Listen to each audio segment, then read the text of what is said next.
अब इंपॉर्टेंट चीज़ ये है, हमको ये मालूम होना चाहिए कि कम्युनिकेशन हम किन तरीकों से कर सकते हैं। किन तरीकों से कर सकते हैं ये तो आप लोगों ने पढ़ा होगा।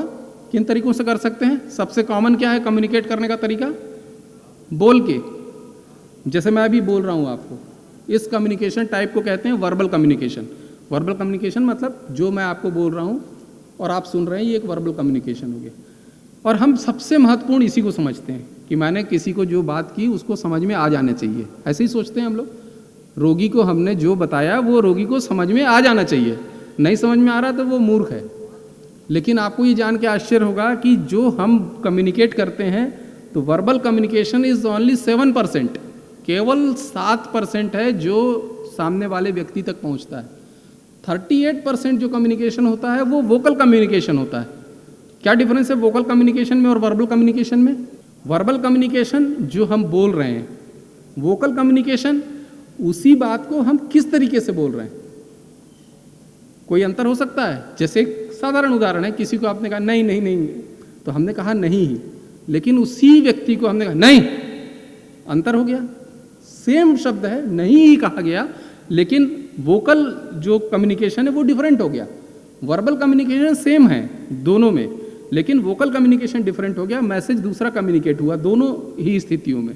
और इस तरीके से एक ही शब्द को हम किस तरीके से बोलते हैं, उस तरीके से जो कम्युनिकेशन होता है वो वर्बल कम्युनिकेशन की तुलना में बहुत ज़्यादा होता है, जिसको हम कहते हैं लगभग 38% कम्युनिकेशन जो होता है वो वोकल कम्युनिकेशन होता है। मतलब हमने उसी बात को किस तरीके से कहा। कई बार आपने देखा होगा कि सामान्य बात लोग करते हैं लेकिन उनका बोलने का लहजा अच्छा नहीं होता, तरीका अच्छा नहीं होता है। तो सामान्य विषय भी हो पर आपको वो व्यक्ति अच्छा नहीं लगता, आपको लगता है कि ये इसने बात ढंग से नहीं की या सम्मानजनक तरीके से हमसे बात नहीं की, तो ये 38% है। लेकिन जो सबसे महत्वपूर्ण जो कम्युनिकेशन होता है वो किस तरीके से होता है? जो बाकी बचा 7% और 30% तो बहुत कम हो गया 38%, बाकी बचा 55% कम्युनिकेशन जो होता है वो कहलाता है non verbal communication. Non verbal communication क्या होता है? बॉडी लैंग्वेज होता है, और इसके अलावा बहुत सारे बॉडी लैंग्वेज के अलावा हमारे जो पोस्चर है, हमारा जेस्चर है, हमारी बॉडी लैंग्वेज है, वो सामने वाले को नॉन वर्बल कम्युनिकेशन प्रदान करती है। जैसे कई बार आपने देखा होगा कि जो अच्छे टीचर्स होते हैं या जो अच्छे वक्ता होते हैं, अच्छे स्पीकर्स होते हैं, वो हॉल में बैठे हुए या क्लास में बैठे हुए स्टूडेंट्स को देख के समझ में आ जाते हैं कि इसको समझ में आ रहा है, इसको नहीं समझ में आ रहा है, या ये खाली बैठा है, ये फिजिकली प्रेजेंट है, ये ख्यालों में खोया हुआ है। जैसे मैं अभी यहाँ से बोल रहा हूँ तो मैं आप लोगों को देख रहा हूँ, तो मैं थोड़ा थोड़ा असेसमेंट कर रहा हूँ आपके नॉन वर्बल जो कम्युनिकेशन है उससे, कि कितने लोग सुन रहे हैं, कितने लोग समझ रहे हैं और कितने लोग केवल टाइम पास कर रहे हैं। तो ये क्षमता आप में होनी चाहिए बॉडी लैंग्वेज को आइडेंटिफाई करने की। दोनों तरीके से ये टू वे काम करती है। टू वे काम करने का मतलब आपकी बॉडी लैंग्वेज सामने वाले व्यक्ति को ऐसा संदेश नहीं दे कि जिससे सामने वाले व्यक्ति पर आपका खराब इंप्रेशन पड़े। और दूसरा ये कि अगर आप बॉडी लैंग्वेज समझना जानते हैं तो आप सामने वाले व्यक्ति की बॉडी लैंग्वेज पढ़ के उसके बारे में जान सकते हैं कि वो क्या सोच रहा है, उसकी बात समझ में आ रही है या नहीं आ रही।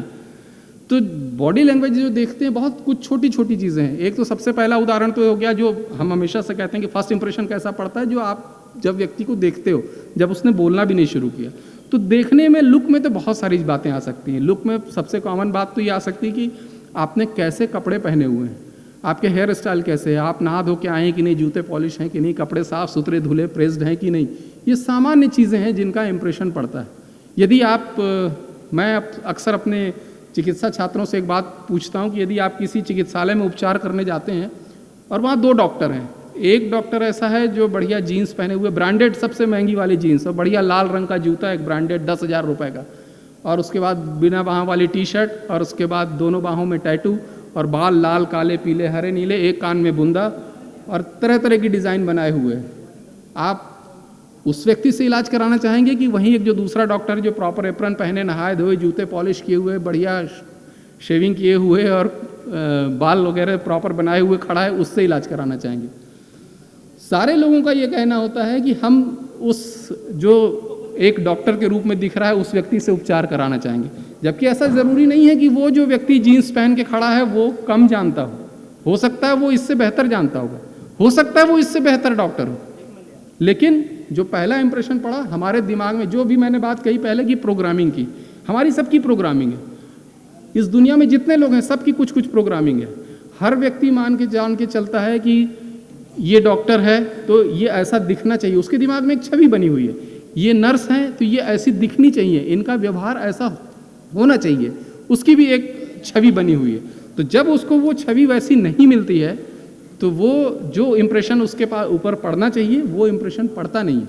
तो पहले तो हमको ये ध्यान रखना है कि हमारी जो छवि है वो ऐसी नहीं हो कि जो उसकी जो सोच है उसकी मान्यताओं के विपरीत जाए। दूसरी बात, फिर हमारा जो पोस्चर है, पोस्चर मतलब जिस तरीके से हम खड़े होते हैं, चलते हैं, बोलते हैं, बैठते हैं, वो बहुत हद तक सामने वाले व्यक्ति पर एक नॉन वर्बल प्रभाव डालता है। जैसे एक व्यक्ति है जो स्ट्रेट खड़ा है, कोई व्यक्ति झुक के खड़ा है, गर्दन ऐसे झुकी हुई है या बैठा है टांग फैला के, उसका इंप्रेशन सामने वाले व्यक्ति पर वो नहीं पड़ेगा जो पूरी तरीके से स्ट्रेट बैठा हुआ है और या पूरी अलर्टनेस के साथ सामने वाले व्यक्ति से बात कर रहा है। तो हमको अपने पोस्चर का भी ध्यान देना है। तो तीसरी चीज़ है जेस्चर। जेस्चर मतलब जो हमारे हाव भाव भंगिमाएँ रहती हैं वो भी बहुत प्रभाव डालती हैं नॉन वर्बल कम्युनिकेशन पे।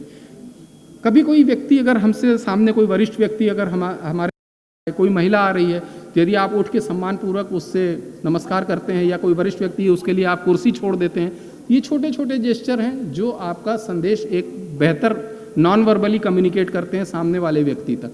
और तीसरी चीज़ जो हम बॉडी लैंग्वेज की बात करते हैं, बॉडी लैंग्वेज में वो चीज़ें हैं जो हमारे नियंत्रण में भी ज़्यादातर नहीं होती। ये आपको सुन के बहुत आश्चर्य होगा। कई बार होता क्या है, जैसे अभी मैंने पहले बात कही कि एटीट्यूड और बिहेवियर की बात कही। एटीट्यूड क्या, जो हम सोचते हैं, बिहेवियर क्या, जो हम व्यवहार करते हैं, दोनों में अंतर है। तो अलग अलग क्यों हो जाता है?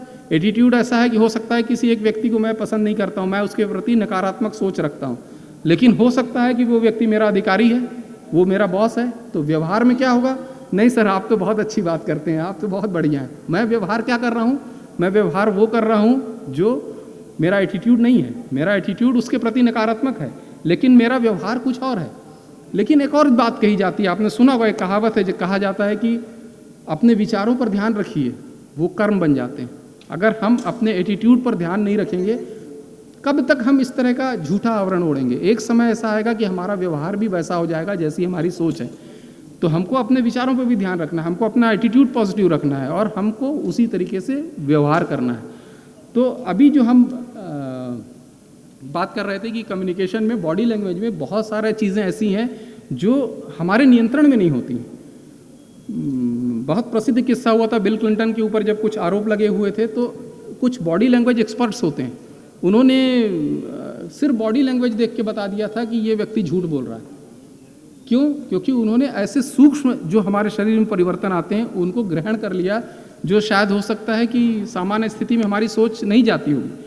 बहुत सारे बॉडी लैंग्वेज के तरीके होते हैं, हमारी आंखों की पुतलियां होती हैं, उनके भी लक्षण होते हैं। तो जो बहुत ट्रेंड एक्सपर्ट्स होते हैं वो सिर्फ आंख की पुतलियां देख के समझ जाते हैं कि ये व्यक्ति क्या कहना चाह रहा है।